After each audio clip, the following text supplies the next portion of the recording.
بہت بڑی ایک غصہ آیا. ان کو تو نہیں آپ کنونس کر سکتے کہ اب یہ جہاد نہیں دہشت گردی ہے. 2002 کا الیکشن ہوتا ہے اور اگر کسی کو شک تھا کہ یہ سارا جو پشتون علاقہ ہے یہ بڑا ناراض تھا کہ امریکہ جب افغانستان گیا تو سارے 2002 کے اندر پشتون علاقے نے ایم ایم اے کو ووٹ دی, کیونکہ ایم ایم اے واحد پارٹی تھی جو کہہ رہی تھی کہ بہت برا ہوا. دوسرا خیر میں تھا, میری تو پارٹی چھوٹی سی تھی.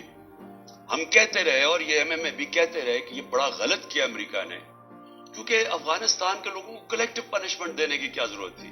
القاعدہ ایک گروپ تھا, لیکن ایک پورے قوم کو سزا دینا تو ایک بڑا ایک اس کے خلاف پاکستان کے اندر بھی بڑا عوام نے یہ پسند نہیں کیا اور کافی غصہ تھا لوگوں میں, خاص طور پہ پشتون بیلٹ میں, کیونکہ وہ انہوں نے کنیکشن جو پشتون اس طرف ہے اور اس کا دوسری طرف قبائلی علاقے کا تو بارڈر ہی کوئی نہیں ہوتا تھا. ڈیورن لینڈ تو تھی کچھ نہیں, تو وہاں سے تو آمد و رفت رہتی تھی دونوں طرف.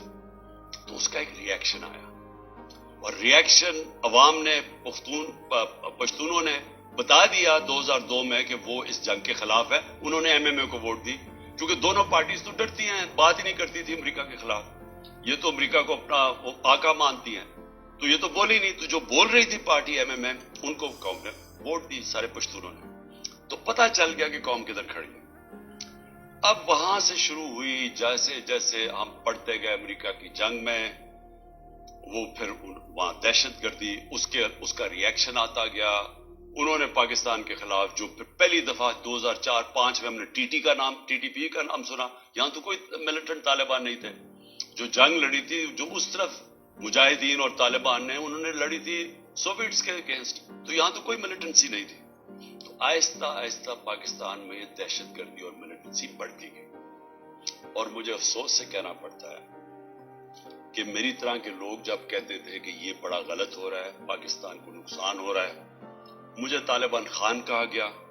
میں جب وہ امریکنوں کی جو افغانستان میں وہ کر رہے تھے, اس کو بار بار میں کہتا گیا کہ کوئی ملٹری سولوشن نہیں ہے, کیونکہ افغانستان کی اگر آپ تاریخ آپ پڑھ لیں تو آپ کو پتا چلے گا کہ وہ کسی باہر والے کو ایکسپٹ کرتے ہی نہیں ہیں. تو ادھر بھی کہتے گئے, تو وہاں اینٹی امریکن کا اور ہر قسم کی باتیں کی گئی. لیکن جو لوگ اس علاقے کو جانتے تھے, سب کو پتا تھا کہ یہاں جتنا آپ ادھر پڑھیں گے, ادھر مشکلات ملک کے لیے بڑھتی جائیں گی. اب میں آتا ہوں کہ یہ پھر فاسٹ فارورڈ کر لیں.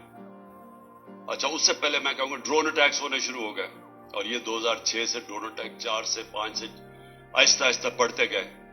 ڈرون اٹیکس کیا ہوتا تھا کہ وہاں جا کے اٹیک کرتے تھے قبائلی علاقے میں, وہاں زیادہ تر بے قصور لوگ مارے جاتے تھے. وہ کیا بدلہ کس سے لیتے تھے؟ وہ آ کے پاکستان کی سیکورٹی فورسز, پولیس کے خلاف بدلہ لیتے تھے.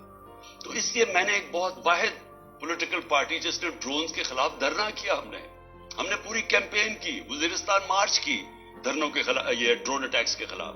باقی یہ پارٹیز چپ کر کے بیٹھی ہوئی تھی اور ڈرتے تھے. آپ کو پتا ہے ان کے تو پیسے باہر پڑے ہوئے ہیں, تو وہ تو ڈرتے ہیں بولتے ہوئے. جب آپ کی دولت وہاں باہر پڑی ہو تو خوف آتا ہے ان سے.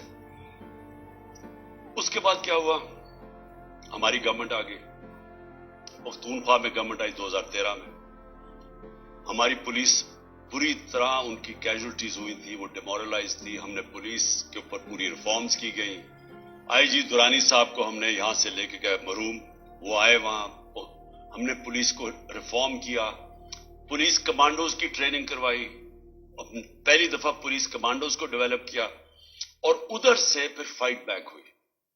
اور پختونخوا کی جو پولیس تھی وہ پھر کھڑی ہوئی اپنے پیر پہ, اور اتنی قربانیوں کے باوجود انہوں نے ان کے اینڈ میں دیکھیں کہ ساری قوم کھڑی ہوگی پختونخوا کی پولیس کے ساتھ, کیونکہ انہوں نے پھر قربانیاں دی اور روکا دہشت گردی. لیکن اصل میں دہشت گردی لڑی جاتی ہے انٹیلیجنس ایجنسی سے, اور قوم کی سیکورٹی فورسز لڑتی ہے. اور قوم کی سیکورٹی فورسز نے اینڈ میں قربانیاں دی, پتہ نہیں 6000 ہمارے فوجی شہید ہو گئے, اور ٹوٹل پاکستان کی 80,000 پاکستانی اس جنگ میں ہلاک ہوئے. اب آ جائیں 2018 میں ہماری گورنمنٹ آ جاتی ہے. ہم فیسیلیٹیٹ کرتے ہیں افغان طالبان کے ساتھ بات چیت, اور امریکن اور افغان طالبان کے بیچ میں بات چیت. ہم کوشش کرتے ہیں کیونکہ ہمارا انٹرسٹ تھا وہاں امن ہوگا تو پاکستان میں اس کا فائدہ ہوگا، کیونکہ اس وقت جو پچھلی افغان گورنمنٹ تھی وہ پرو پاکستان نہیں تھی، وہ پرو انڈیا تھی، اور وہ حکومت ہمیں کوئی ہیلپ نہیں ملتی تھی جب یہاں پاکستان سے تین گروپس آپریٹ کر رہے تھے، افغانستان اٹیک کرتے تھے تو وہ نہیں روکتے تھے. تو ہم نے پوری کوشش کی پہلے بات چیت کروائیں تاکہ امن ہو افغانستان میں، پھر ہم نے کوشش کی افغان گورنمنٹ کو اور طالبان کو اکٹھا بٹھانے کی، وہ ہم فیل ہو گئے، انہوں نے نہیں مانا، لیکن ہم نے کوشش کی. ہم نے دونوں اس گورنمنٹ سے بھی بات کر رہے تھے، میں گیا بھی کابل جب پریزیڈنٹ غنی تھے، تو صرف کوشش کی کہ ہم کسی طرح یہاں امن پیدا کریں.